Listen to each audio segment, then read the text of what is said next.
Part of the Filipino culture is superstitious beliefs. They have a lot of superstitions in the Philippines, and they include the belief in creatures they call Aswang. The world has stories about mermaids, vampires, werewolves, white ladies, zombies. In Philippine folklore, Aswang is a broad term encompassing various shape-shifting malevolent creatures. These creatures, while often grouped together, exhibit diverse characteristics and abilities. Popular examples include vampires, ghouls, and witches, with some Aswangs possessing unique traits like self-segmentation or the ability to turn into animals. During the day, Aswangs appear as regular townspeople, though they may be observed by others to have reclusive habits or magical abilities. At night, Aswangs shift into eerie predatory forms and go hunting for human prey, preferring to feast on children and pregnant women above all else.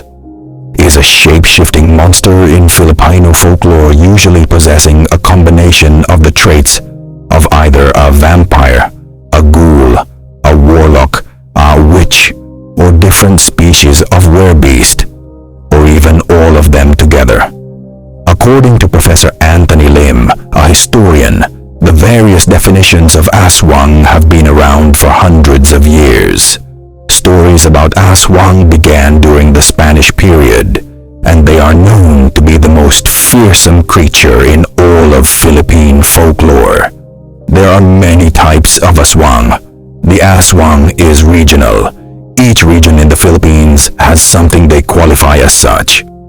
It can apply to witches, shapeshifters, and bloodsuckers, and this is some types of Aswang in the Philippines.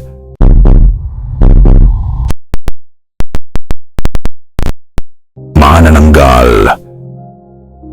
It is believed that they split or separate half of their body to hunt for food. Since they are a kind of Aswang, they hunt for same food, fresh blood, fetus, human organs, especially heart and liver. Usually they attacked on a full moon. Tik-tik. The tik-tik Aswang is an Aswang which has long tongue as their instrument to get fetus as their food from pregnant women. In Philippine folklore, tik-tik refers to a creature or a sound associated with the Aswang, a type of shape-shifting demon or monster. The tik-tik is often described as a bird-like creature, sometimes a shapeshifter itself, that scouts victims for the Aswang.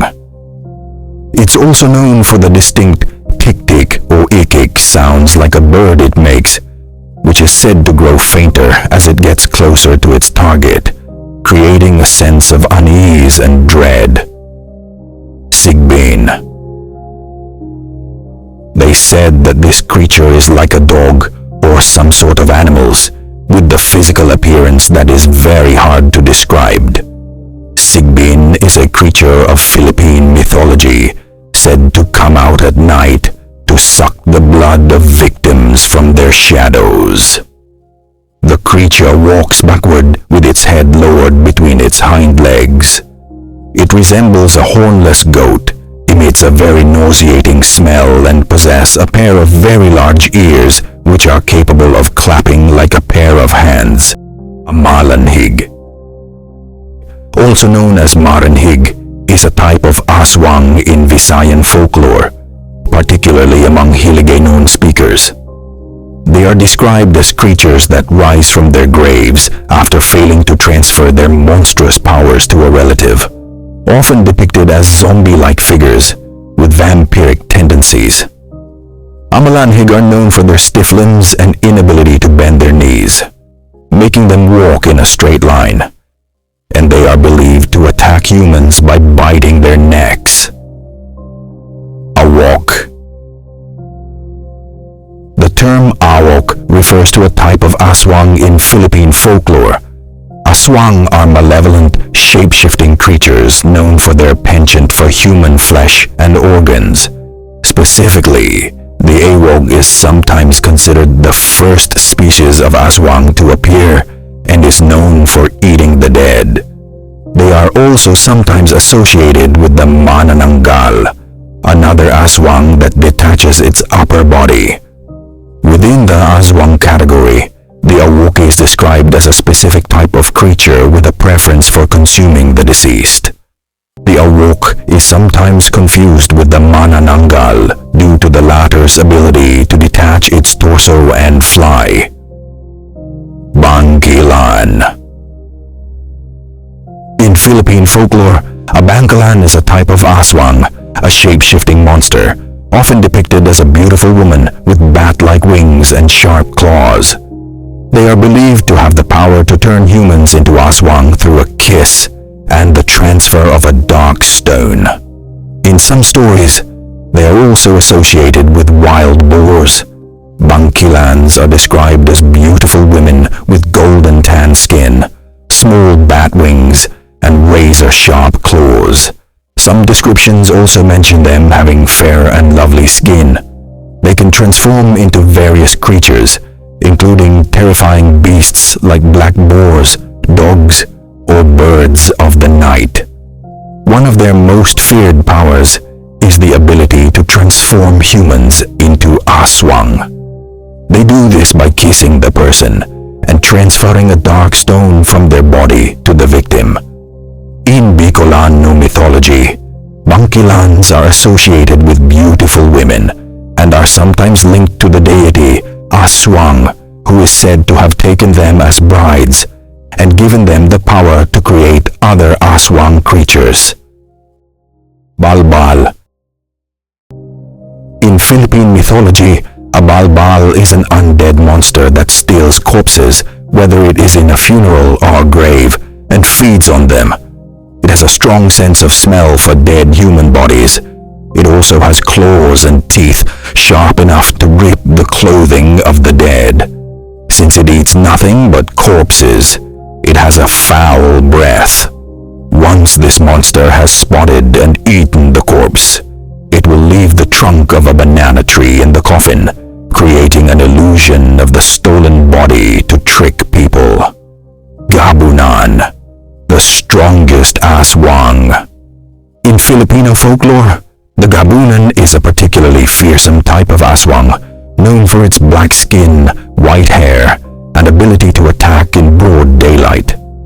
They are described as the oldest, strongest, and most cunning of the aswang, and are said to be able to move with incredible speed, even without wings.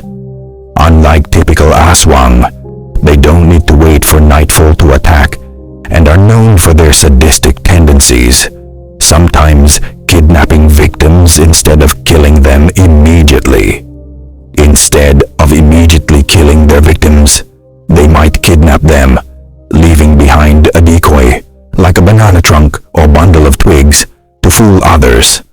They might also use their patadyong, a traditional skirt, as a decoy, creating an illusion to confuse their prey. The Gabunan's ability to strike anytime, coupled with their stealth and cunning, makes them particularly terrifying. They are known for their silence, offering no warning before an attack. Asbo. In Bicolano folklore, the asbo is a type of aswang that transforms into a large, wild, and rabid dog. These creatures are known to hunt in packs and are particularly dangerous due to their coordinated attacks. During the day, they appear human, but at night they transform into large canines, sometimes described as being bigger than a cow. Unlike some aswang that consume corpses, the asbo is a vampiric creature, primarily feeding on blood, and their favorite is human internal organ. Kubot. In Filipino folklore, a kubot is a type of aswang, a creature often described as a vampire or shapeshifter. What distinguishes a kubot is its long, hair-like tentacles that it can use to strangle prey and drain their life force. It can also use the hair for defense and camouflage. The term kubot is a Bisayan word meaning to grab or to hold. Kubot are aswang with the unique ability to manipulate manipulate their hair into powerful tentacle-like appendages. The hair acts as a weapon, capable of strangling and draining victims, and as a shield or camouflage, allowing the kubot to blend into its surroundings. Magindara. In Philippine folklore, Magindara are a type of aswang associated with water, often described as beautiful, alluring creatures that lure men to their watery depths with their captivating beauty and voices.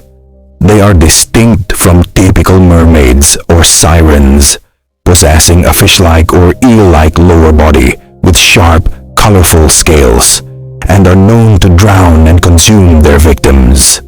They are also sometimes depicted as guardians of bodies of water like rivers, seas, and lakes. Magindara are considered dangerous, with the primary goal of luring men to drown and consume them. However, some stories portray them as protectors of nature, even showing kindness to children. While they are known to target men, there are also stories that they don't eat children, which is a deviation from some other Aswang types.